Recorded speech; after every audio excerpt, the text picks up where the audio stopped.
Olá, sejam todos bem-vindos ao Integra Podcast. Hoje no nosso episódio de número 4, nós vamos falar sobre câncer coloretal no sentido de mostrar a evolução no tratamento, no diagnóstico, no tratamento do câncer de intestino dos últimos 30 anos. E nós não estamos falando em 1960, 1970, dos anos 90 para agora 2026. O que nós temos de novo, novas tecnologias, tanto no diagnóstico quanto no tratamento, seja ele cirúrgico, quimioterapia, radioterapia, e inclusive tecnologias e sistemas para tratamento minimamente invasivo antes mesmo que a doença se manifeste, numa fase ainda benigno. E para isso, então, o nosso convidado hoje é o Dr. Fabiano Schierbeck, colega da Proctoclean, né? Temos o prazer de trabalhar juntos já há mais de 18 anos, e o Fabiano vai fazer essa ponte, então, porque não que ele seja muito velho, ainda é uma pessoa nova, mas o Fabiano pegou um pouco mais de fases em relação ao tratamento do câncer de intestino.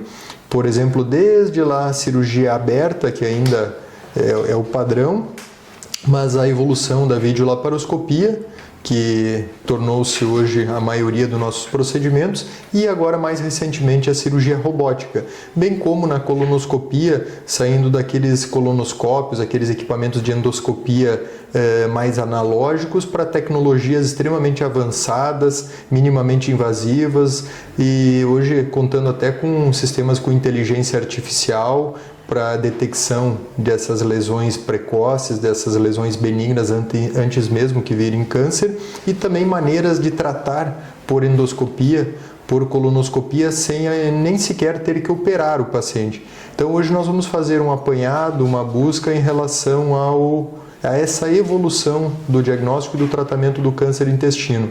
Dr. Fabiano, que é médico coloproctologista, formado pela Beneficência Portuguesa de São Paulo, com a doutora Angelita, que inclusive nos deixou nesse ano, e que foi uma expoente da coloproctologia, uma vez que desenvolveu o chamado protocolo de Watch and Wait, e é uma das responsáveis por grande parte dos pacientes de câncer de reto hoje sequer precisarem de cirurgia. Muitos deles são tratados sem cirurgia. Isso é um dos temas que nós vamos tratar adiante.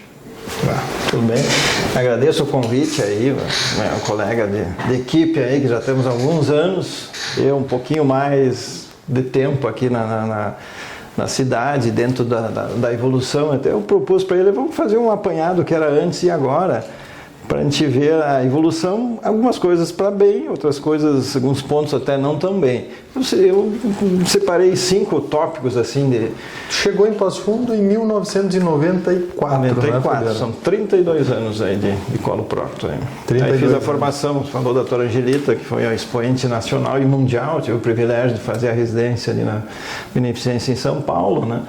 Aí depois a gente já em 94 já vim para cá, toda a coloprox, me dediquei exclusivamente a coloprox, colonoscopia, né, toda essa área. Aí, 18 anos atrás, vamos aumentar a equipe. O Dr. Bergo, que fez a formação no Sírio. Né? Eu cheguei em 2008, também com formação em São Paulo, em outro serviço, no Hospital Sírio-Libanês de São Paulo.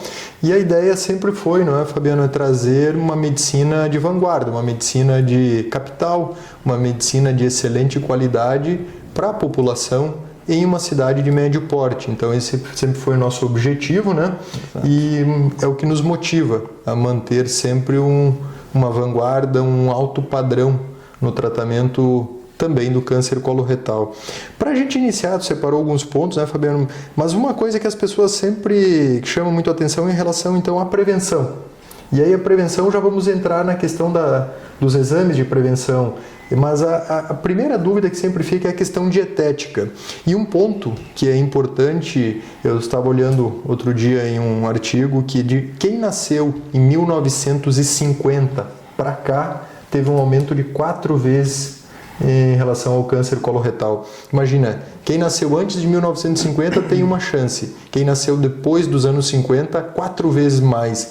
Então, deve haver alguns fatores ambientais. E a pergunta que fica, então, a dieta, qual é a influência da dieta, do estilo de vida, da alimentação, em que momento da vida isso adianta? Adianta para quem tem 80 anos fazer isso ou deveria começar cedo? Como é que é essa questão, então, da prevenção?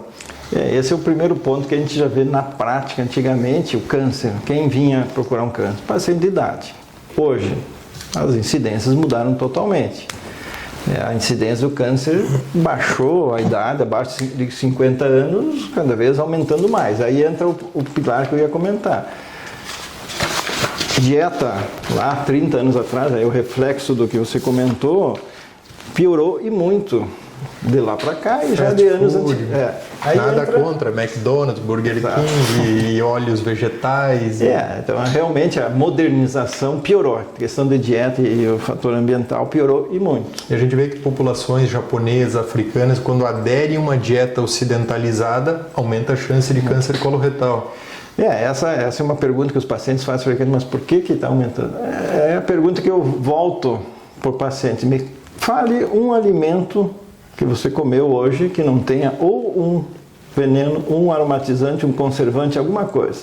Algum grau de industrialização, né? Exato. Então, a essência, eu acho que é a questão da alimentação. Isso é um fator preponderante, eu acho. Entre outros que a gente não tem clareza ainda. Exato. Agrotóxicos, antibióticos, a gente não tem essa certeza, mas com certeza a alimentação, o estilo de vida, pouca atividade física, isso já está demonstrado, né? Exato. Que está influenciando nessa obesidade, redução outros fatores, hein? Essa redução da incidência. Pessoas mais jovens estão tendo câncer. E o que chama atenção é isso aí, já recém-nascido, é papinha, é isso, é aquilo. Então já tudo industrializado. Exato, já começa numa faixa etária mais Então, baixa. idealmente, começar um estilo de vida mais saudável possível, o mais precoce possível. É a prevenção primária que a gente chama. Exato, não adianta o indivíduo com 70, 80, não que não seja bom melhorar os hábitos, que sempre é bom por questões cardiovasculares, todas as outras, mas quanto mais jovem, mais importante, não é? E para aquele indivíduo que já está nos 40, 50 anos, aí a questão dos exames. Antigamente era o sangue oculto, ainda é usado em algumas situações para quando não se tem um bom acesso a exames endoscópicos, mas a colonoscopia, como é que tu vê a evolução, Fabiano? Tu pegou lá o início da colonoscopia ainda analógica, sob visão direta, né? Exatamente. Aí o outro pilar é a questão de prevenção. Acho que duas coisas que a gente vê a evolução. Antigamente não tinha, o paciente não vinha, eu quero fazer um exame de prevenção do intestino. Quase zero. Agora melhorou, mas aquém do que precisa, apesar das campanhas, o mês do câncer. Com que idade o indivíduo tem que começar a fazer colonoscopia? Que essa é uma pergunta que as pessoas sempre têm. Antigamente era 50 anos, hoje já passou para 45 anos. E tu acha que isso está bom? Eu acho que ainda é tarde. Por quê? Aí vem estatística, uma estatística que a gente fez já é meio um tempo atrás, 15 anos. Então, 25% dos cânceres que a gente operava 15 anos atrás é abaixo de 50 anos. 11% é abaixo de 40. E por que tu faz a prevenção? Exatamente para detectar o pólipo, né, que a gente vai comentar, que é o vilão da história. Porque todo câncer de intestino começa como um pequeno pólipo, uma espécie de uma verruguinha no intestino, que vai sofrendo mutações, displasias, e isso a cabo de 8 a 10 anos normalmente evolui para um câncer. Então há essa janela de tempo que, se for realizada a colonoscopia, se identifica o pólipo, tira essa lesão pré-maligna e evita-se o câncer. Exatamente, né? Você corta essa evolução, pólipo e câncer. E aí entra na prevenção, na fase ainda assintomática. E a dúvida que sempre fica, as pessoas, mas é 100% a prevenção da colonoscopia? Não, não é 100%. É uma redução importante. Ah, mas eu fiz colonoscopia, eu estou 100% protegido. Não é 100%, mas realmente custo efetivo, é uma intervenção que vale a pena, né? Isso os equipamentos ajudaram bastante. No início, era a fibrocolônia, tinha que olhar aqui no aparelho, né, que é chamado de fibra. Hoje é a vídeo, e aí já foi para o 4K, e aí já tem a qualidade de alta definição, exato, 4K. E agora, mais recente, a IA, né, para ajudar na detecção, inteligência artificial na detecção de pólipo. Então, realmente, os equipamentos, 30 anos atrás e hoje, evoluiu espetacularmente. Qualidade de imagem, se tu consegue definir e achar mais pólipo. Claro que isso não não substitui um médico treinado, um bom endoscopista, habilidoso, capaz, porque é um exame muito seguro, né? Às vezes a gente vê alguma complicação de exame endoscópico, pode acontecer, pode. Por isso sempre buscar uma equipe, um centro de endoscopia com pessoas experientes, material adequado, equipe treinada, né? E claro, quanto mais tecnologia, né? Equipamento de alta definição, monitorização, inteligência artificial, tudo isso vai aumentar a taxa de detecção dos pólipos, das lesões pré-malignas, até mesmo do câncer, quando já está instalado, mas também ajudar na prevenção, né? Isso é fundamental. Colonoscopista, então, equipamento... Teoricamente, aos 45 anos. Mas isso são estudos que mostram para a população geral, levando-se em conta custo-efetividade, o custo do exame, que nos Estados Unidos é caríssimo, aqui a gente acaba sendo mais barato. Então, aquela coisa, talvez começar antes. E se tiver história na família? Exatamente o que eu ia comentar. 45 anos, paciente assintomático e sem história de câncer. Nós não estamos falando sintomático, é outra história, tem que analisar e conforme fazer o exame, e outro fator é a história familiar, né?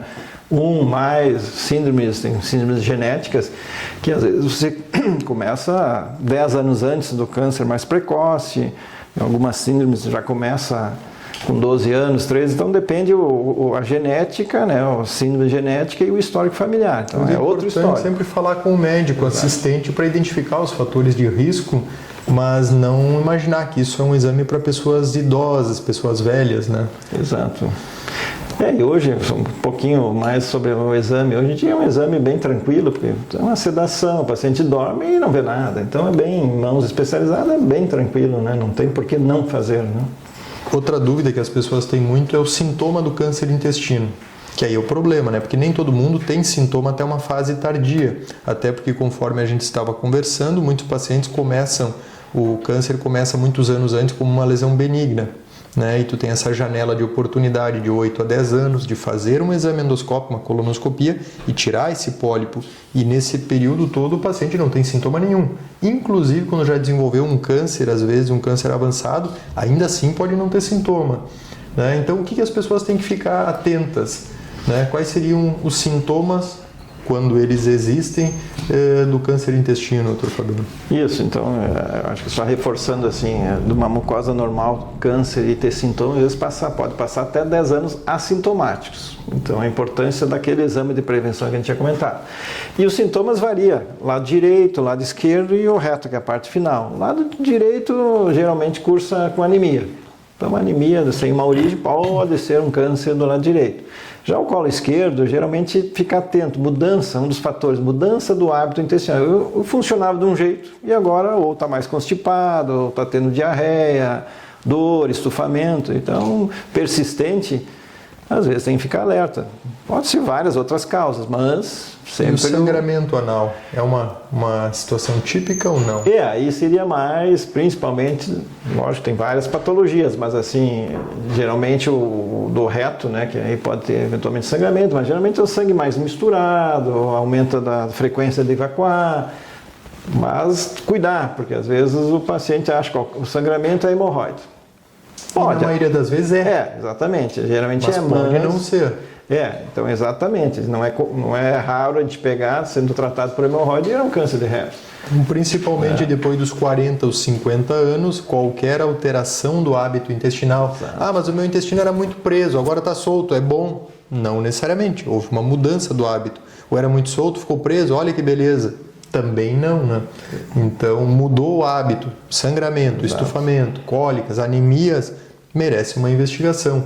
Principalmente depois dos 40 ou 50 anos, né? Antigamente a gente falava depois dos 50 e 60.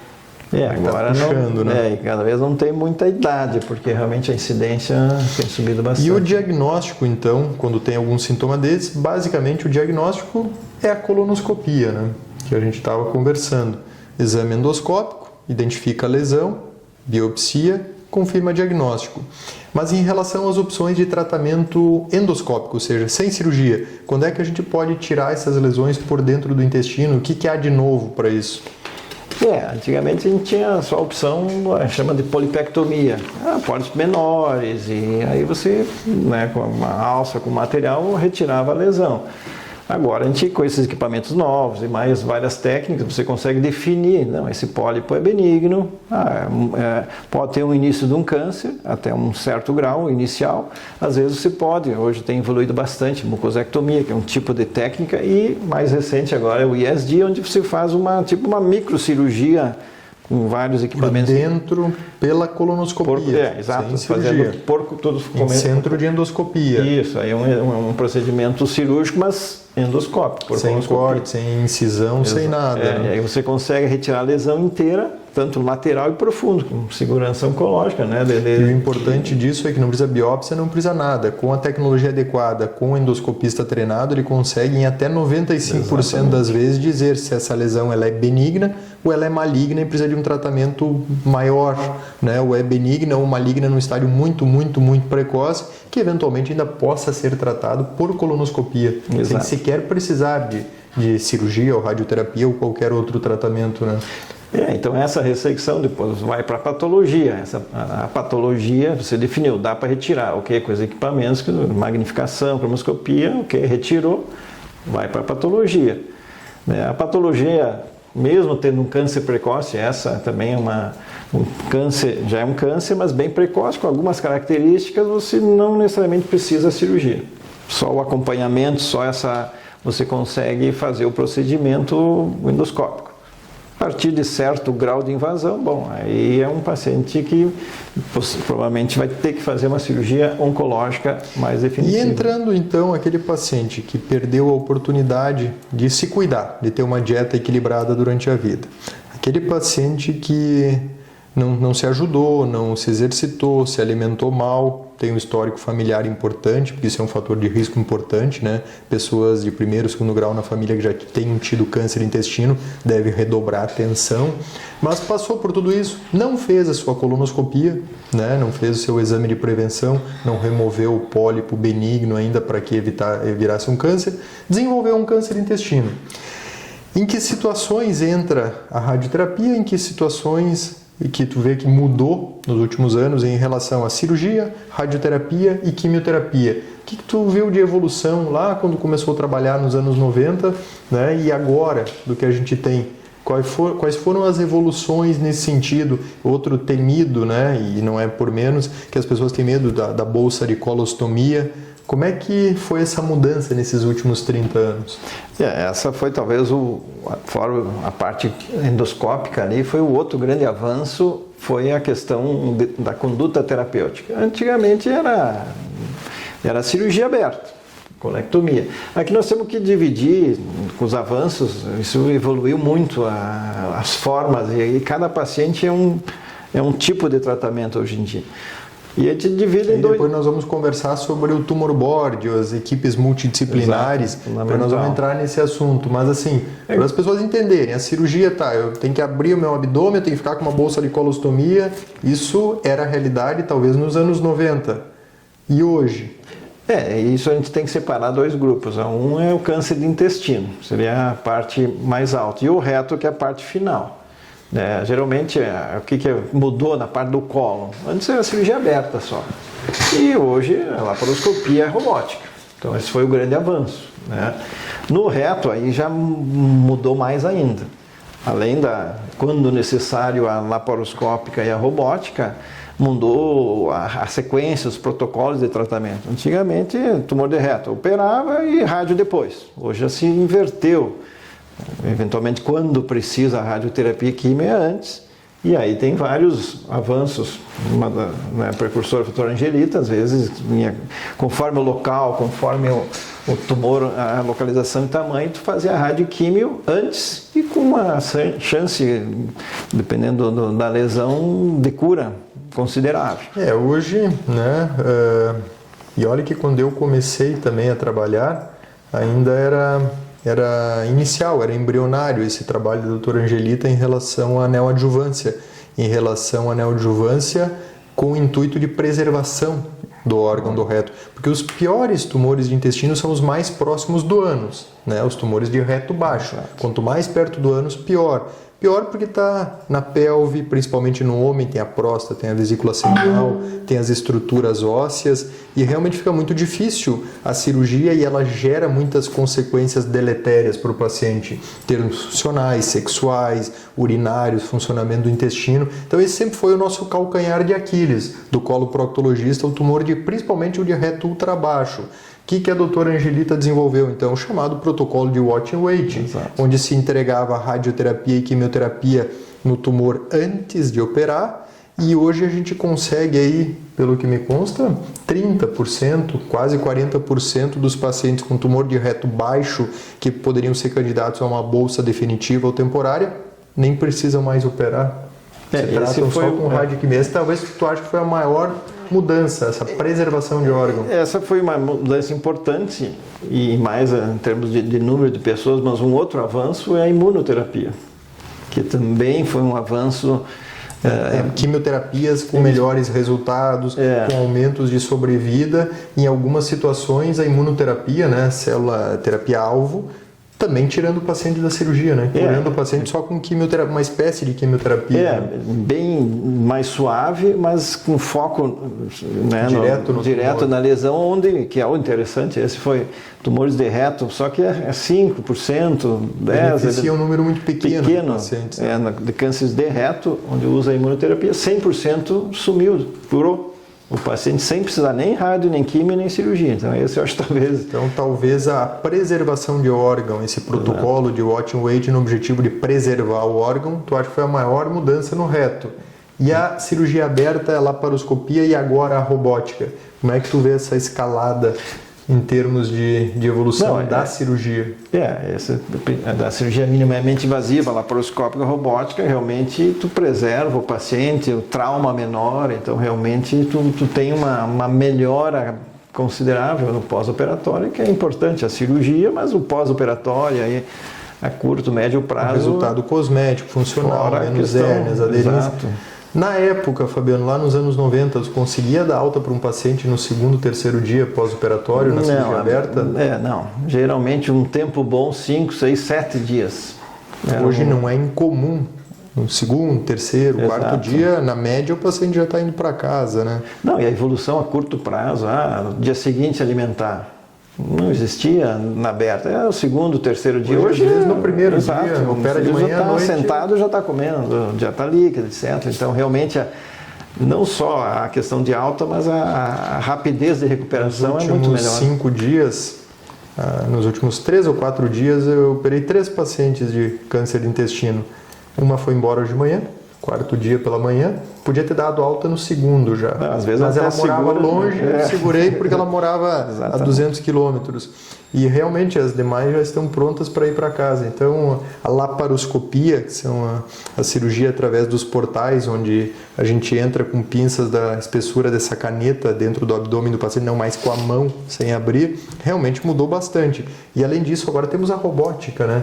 Que é difícil às vezes explicar para as pessoas o conceito da robótica, porque tu ter uma visão em 3 dimensões é como se estivesse dentro do paciente olhando assim, né, em 3D. Exato. Então a gente vê coisas que a gente sequer via antes, né? A gente preserva estruturas que a gente não conseguia nem enxergar com os equipamentos mais antigos ou eventualmente a olho nu, né? Sem falar a delicadeza do manuseio dos tecidos, fora que em pinças de laparoscopia, né, cirurgia minimamente invasiva convencional trabalha com pinças rígidas, né?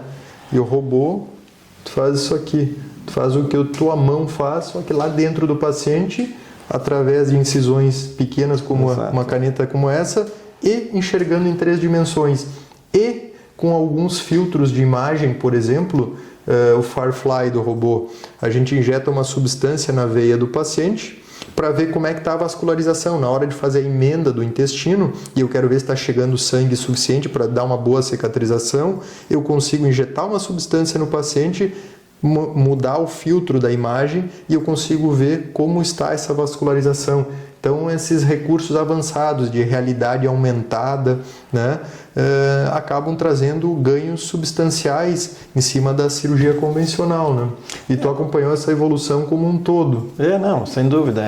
A cirurgia aberta era um padrão, a laparoscopia já teve uma evolução boa e a robótica foi um aperfeiçoamento em cima da laparoscópica. Eu digo para o paciente, a cirurgia aberta está aqui, a laparoscópica foi um degrau desse tamanho. Exato. A robótica mais deu um aperfeiçoamento mais. Exatamente. Um tombo grande para a laparoscopia e um pouquinho mais para a robótica, né? Ainda existe o papel da cirurgia aberta, sim, em algumas situações específicas, dificuldades. Tumores muito avançados, situações de urgência, tumores que obstruem, né? Mas sem dúvida, a robótica e a laparoscópica. E a gente não falou também sobre a microcirurgia transanal, que é outra técnica onde a gente às vezes retira o tumor por dentro do ânus, né?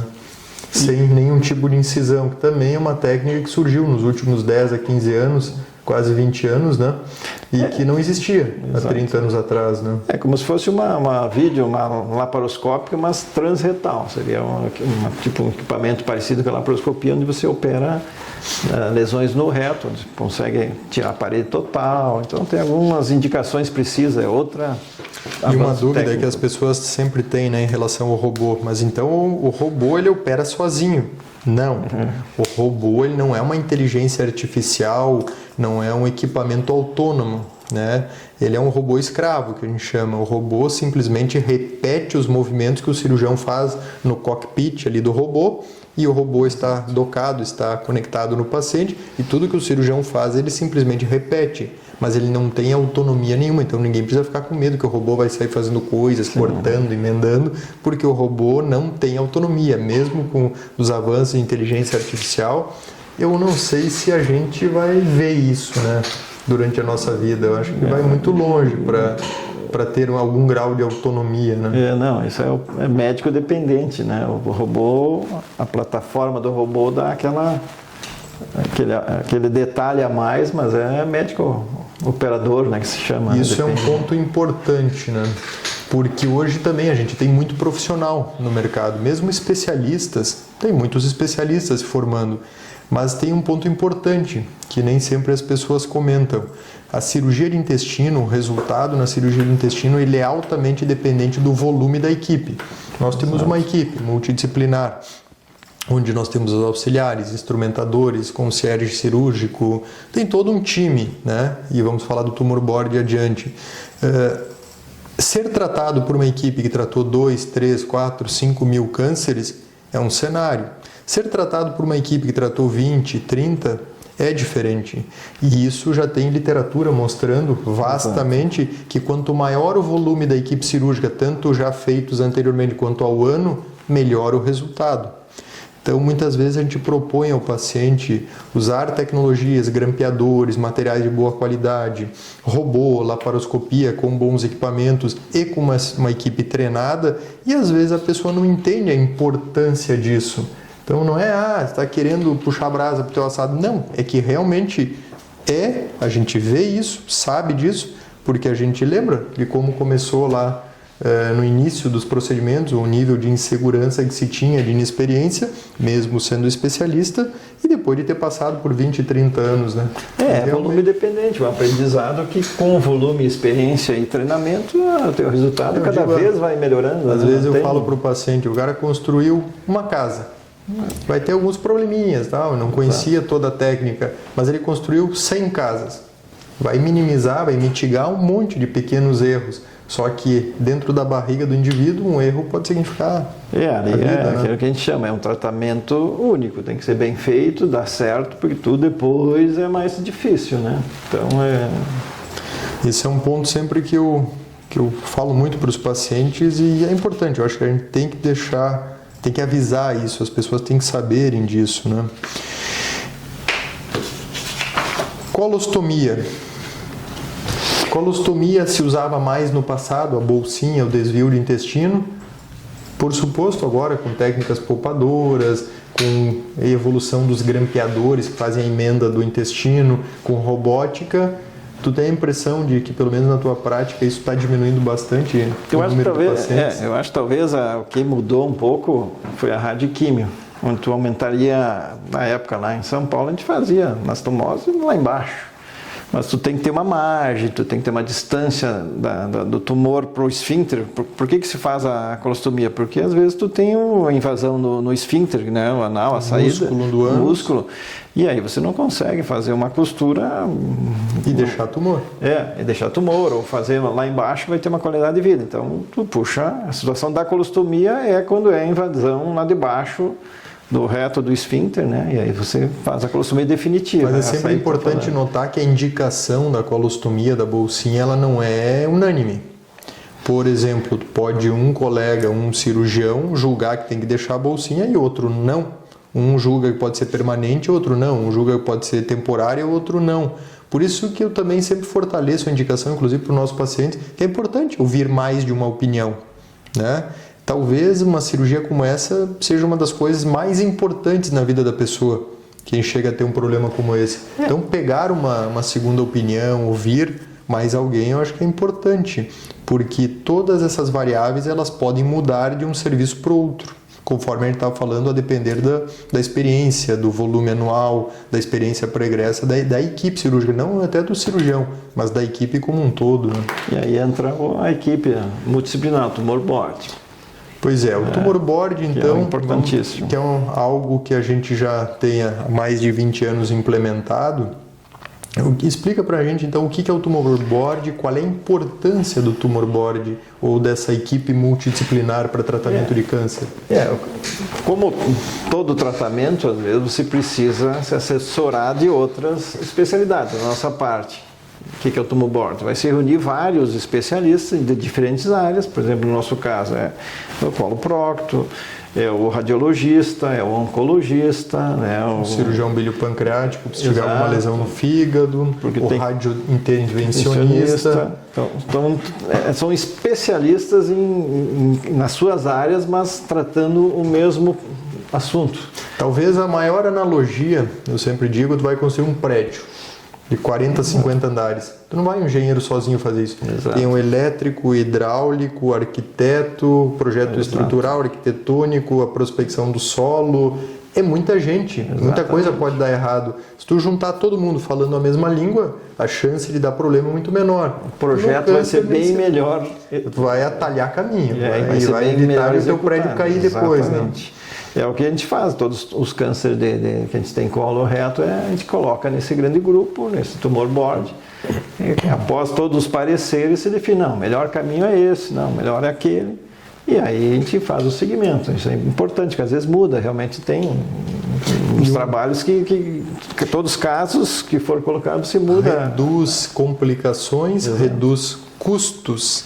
Então, o paciente que passa numa equipe onde a equipe tem por rotina semanalmente discutir em tumor board, ele vai sofrer menos, vai se curar mais, vai gastar menos e vai ter um resultado melhor como final de tratamento. Só pelo fato de a equipe estar imbuída de participar de um tumor board. E uma porcentagem é a mudança do tratamento proposto inicialmente. Você foi com uma ideia, discutiu e às vezes... Quanto por cento em média de mudança de conduta? De 15 a 20, se não me engano. De mudança de conduta. Do que o cara imaginava sozinho lá no consultório dele, quando passou no tumor board, alguém lembrou de um detalhe que talvez possa ter passado batido. Porque várias cabeças pensam melhor que uma, né? Ainda mais com vários especialistas em cada área. Então tu vai numa ideia, daqui a pouco não, vamos por aqui para chegar no resultado final melhor. Em todos os eventos que a gente vai, não há dúvida, né, de que todos os congressos, eventos, seja qual for o nível de sofisticação, hoje é claro, né, que ninguém deveria ser tratado de câncer de intestino sem ter passado por um tumor board. E muitas vezes passa mais de uma vez. O tratamento decide-se que ele não deve ser operado, que ele deve passar por radioquimioterapia. Depois da radioquimioterapia faz exames, ressonância, tomografias, endoscopias, avaliações clínicas, e ele pode passar de novo, porque a partir é igual um campeonato de futebol, né?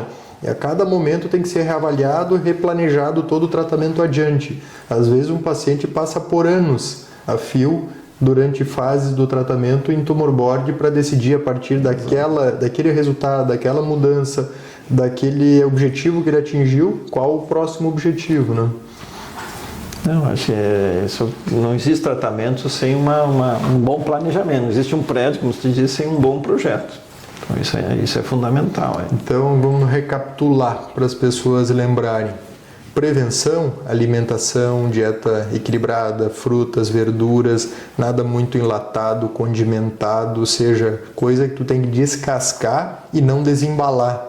Micro-ondas, açúcar, ou seja, dieta saudável, atividade física, lembrar de fazer a colonoscopia, principalmente quem tem história na família, nem falo de quem tem doença de Crohn, retocolite, que muda um pouquinho mais, né? Ou alguma síndrome genética, tipo síndrome de Lynch, polipose adenomatosa familiar, que aí muda completamente, né, o panorama, mas lembrar de fazer a colonoscopia, escolher um local adequado. 45 anos, sua primeira colonoscopia, paciente assintomático, 45 anos, primeira colonoscopia, isso é fundamental. Remover lesões pré-malignas, lembrar que algumas vezes pode ter alguma indicação, lembre de pegar uma segunda opinião, porque muitas vezes ainda dá para resolver por colonoscopias sem ter que operar. Em outras, tu vai precisar realmente de uma cirurgia, de uma radioterapia, de um procedimento mais avançado que vai passar pelo oncologista clínico, pelo radioterapeuta, pelo coloproctologista, mas lembrar também de buscar uma segunda opinião sempre, pegar uma equipe que tenha experiência com isso, que passe em discussão multidisciplinar, porque tudo isso no final vai levar a um tratamento mais acurado, né? Como tu falou, Fabiano, hoje os tratamentos mudaram muito. É muita opção de quimioterapia, radioterapia, cirurgia e muitas abordagens.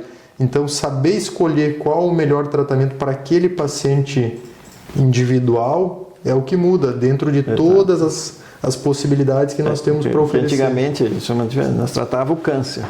O câncer é X. Não, agora cada tumor, cada câncer é diferente, é o paciente, o comportamento biológico do tumor, o estilo de vida do paciente, então, o que ele está buscando. É vários fatores, não é o câncer em si. Então, a biologia dos tumores mudou muito. Por isso, esse vários tipos de tratamento aí precisa de esse tumor mórbido, precisa de uma equipe. Hoje todo paciente vai para estudo genético, né? Pesquisa de instabilidade, algumas alterações que a gente pesquisa de rotina.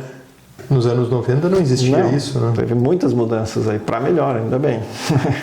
Então, realmente, hoje a medicina está bem melhor do que estava há 30 anos atrás, né?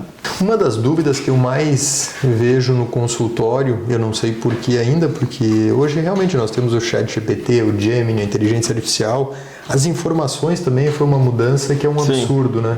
Hoje todo mundo tem na palma da mão, no celular, na inteligência artificial, um conhecimento, no geral, muito bom, né?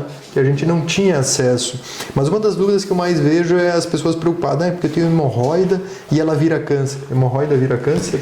Não ser curto e grosso, mas pode se confundir, então às vezes atrapalha, porque exatamente... Tem o sangramento, acha que é da hemorroida e é o câncer. Não tem hemorroida, ela vira câncer. Nunca. O câncer vem do pólipo. Na maioria, sequência pólipo-câncer. A hemorroida não vira, mas tem que saber se é hemorroida. Aí entra a consulta, o proctologista, o exame para descartar. É só hemorroida, ok. Aí é outra história. Na tua opinião, que viu a cirurgia aberta, laparoscópica e reto, principalmente em reto baixo, em homem, robótica, cirurgia robótica é só marketing ou realmente ajuda em alguns casos? Não é só marketing. Principalmente no reto. Eu acho que a cirurgia robótica no reto é insuperável. Laparoscópica no cólon pode até questionar um pouco. Mas no reto, onde você precisa de uma definição de plano dele. Principalmente em homens, né? Outro dia veio um paciente jovem, 40 e poucos anos, filho pequeno, meio gordinho, 120 quilos quase, uma lesão baixa de reto. E aí a questão, indiquei cirurgia robótica e, dado a circunstância, eu disse que não faria outra técnica. E às vezes eu vejo que a pessoa não entende muito bem isso, né? É que não sabe o que é uma cirurgia dessas, né? E não sabe o que é uma cirurgia não bem feita. Mal conduzida. Às vezes na laparoscópica nesse paciente não é fácil, né? E a cirurgia de reto, ou tu faz bem feito, ou você vai pagar o preço. Seja recidiva com a e depois vida, com a vida. Ou com a complicação, né? Então é um tiro só. A cirurgia de colo e reto é um tiro só. Fazer bem feito, que é o melhor que existe, porque depois tudo é mais complicado. E pega uma segunda opinião, escuta mais de uma equipe, né? Bota várias informações, faz uma comparação, é uma decisão muito importante. E eu vejo principalmente nesse momento onde realmente a condição eventualmente financeira da população, das pessoas, não é das melhores, mas é uma decisão muito importante, né? Quando está trabalhando com pessoas competentes e sérias, onde é proposto uma tecnologia um pouquinho diferente, nem sempre é por má intenção, na maioria das vezes é por bom senso e por saber o tamanho da encrenca que pode ser evitada, né? Com agregando algumas tecnologias que vão realmente mudar o resultado, a qualidade de vida dessa pessoa e inclusive a chance de cura, né? Não, isso é fundamental. Como diz, avalia, vê o que o teu médico está falando, vê outra opinião e aí fazer o consenso, né, do que tu acha o melhor caminho, né? Mas em relação as pessoas também têm essa dúvida, o câncer de intestino ele realmente é curável ou não? Quantos por cento é curável? Isso é importante. O estágio que está, o câncer divide em vários estágios, 4 estágios, resumidamente assim, vai desde o 95% de cura se pegar precoce, a 8% se pegar um câncer avançado, onde já tem metástase hepática, pulmonar, etc. Ainda é possível curar. Ainda é hoje, possível. Com o que a gente tem de quimioterapia, Exato. Radioterapia, cirurgia, procedimentos percutâneos, por radiologia outro avanço que teve bastante. Que não existia, né? Exato. Tratar metástase e por punção percutânea, com o radiologista vai lá e faz coagulação, microwave, e aí tem várias técnicas de tratar essa doença por agulha, né? Percutânea. Por isso, o que é mais importante? Pegar pólipo de preferência, ou quanto mais precoce, mais a chance de cura. Como todo tipo de câncer, né? Mas o intestino ele é particularmente dado à cura, né? Exato. Principalmente se for precoce. O problema, às vezes, do intestino é o processo de tratamento e cura, que envolve uma cirurgia, como a gente estava falando, muito complexa, quimioterapia, radioterapia. Então, ter essa jornada de tratamento bem estruturada. Então, realmente, o câncer do intestino ele é altamente curável, é um dos cânceres mais curáveis que tem, porém, o processo de tratamento é um pouco agressivo. Pode envolver uma cirurgia complexa, radioterapia, quimioterapia. Por isso, essa equipe multidisciplinar, o tumor board, o bom planejamento do tratamento para um câncer altamente curável, porém, com tratamento que algumas vezes exige intervenções bem importantes, essa importância de ajustar o tratamento, porque o câncer é bem curável, né? Mas infelizmente a gente pega o câncer, 60%, 65% desse trabalho que a gente fez, num estágio do meio para frente. Porque o pessoal o paciente não procura, não tem a prevenção e às vezes demora a procura quando tem sintomas. Então, mensagem, eu diria 2.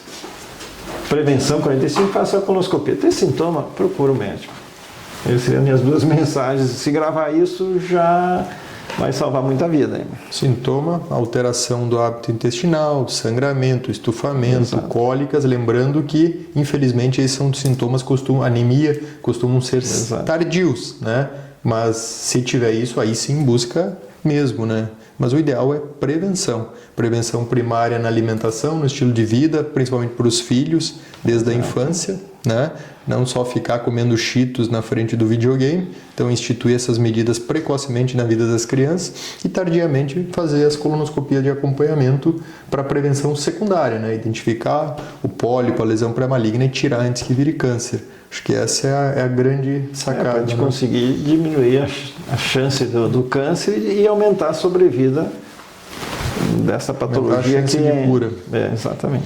Então eu queria agradecer por terem nos acompanhado, pela presença do Dr. Fabiano hoje, falando nessa evolução do tratamento, do diagnóstico, do tratamento do câncer de intestino nos últimos 30 anos, do que a gente tinha na década de 90 e que nós temos agora, né? O que melhorou, quais foram os pontos mais importantes, seja na cirurgia, na radioterapia, na quimioterapia, no diagnóstico, né, na parte endoscópica.